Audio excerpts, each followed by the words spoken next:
Hello বন্ধুরা, কেমন আছো সবাই? আমি সায়ন, তোমরা দেখছো শিকারি ভাইয়া ইউটিউব চ্যানেল। তো তোমরা অনেকেই আমাকে ফোন করে বলেছিলে যে তিন পুকুরের আপডেট কেন দিচ্ছ না দাদা।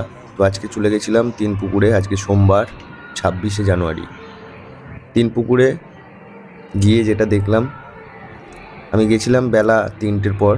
তো তিন পুকুরে প্রায় অনেক শিকারি কিন্তু উঠে চলে গেছে, দেখতেই পাচ্ছেন একদম খালি হয়ে গেছে একটা দিক।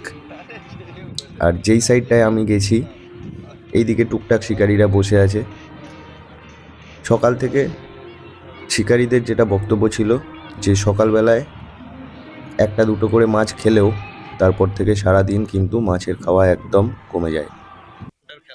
ওভারঅল রিপোর্ট বললে পুকুরের রিপোর্ট কালকে একদমই ভালো ছিল না।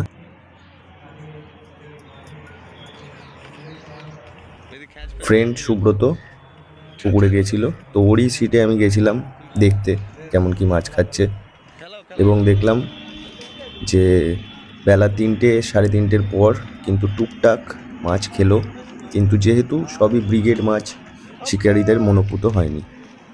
কাতলা মাছের খাওয়া সেরমভাবে শুরু হয়নি এবং কাতলা মাছ খাচ্ছে না, খুব কম দু একটা কাতলা মাছ, দু একটা রুই মাছ এরকম শিকারীরা পেয়েছে। অতএব আগামী দিন কেমন কি মাছ খাবে সেই বিষয়ে আমার কোনো আইডিয়া নেই। পুকুরে অবশ্যই ভেবে চিনতে সিট বুক করবেন। আর এই ভিডিওতে আমরা পুকুর মালিকের নাম্বার দিলাম না, আপনারা আমাদেরকে কন্ট্যাক্ট করবেন, আমাদের ফোন নাম্বার দেওয়া রইল। আমরা অবশ্যই আপনাকে তিন পুকুরের নাম্বার প্রোভাইড করে দেবো। দেখুন ব্রিগেড মাছগুলোর সাইজ যথেষ্ট বড়, কিন্তু ব্রিগেড মাছ খাচ্ছে পাঁচ পুকুরের পাশের হার অনুযায়ী সেই রকম রেজাল্ট কিন্তু এই বছর তিন পুকুরে হলো না। তো দেখতে থাকুন সম্পূর্ণ ভিডিওটা। আপনাদের কথা অনুযায়ী আমরা এই ভিডিওটা দিলাম যাতে আপনারা রেজাল্ট সম্পর্কে অবগত হতে পারেন। আমরাও তিন পুকুরে অনেক দিন যাইনি, এই বছর গেলাম। আগামী দিন আমরা যদি এই পুকুরে বসি অবশ্যই সেই ভিডিও দেব।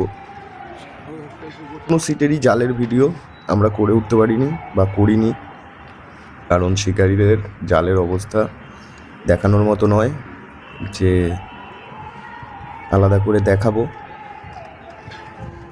দু একজন তিনজন মাছ পেলেও সবাই মাছ পায়নি এবং শিকারীরা সেরকমভাবে মনোপুত হতে পারেনি।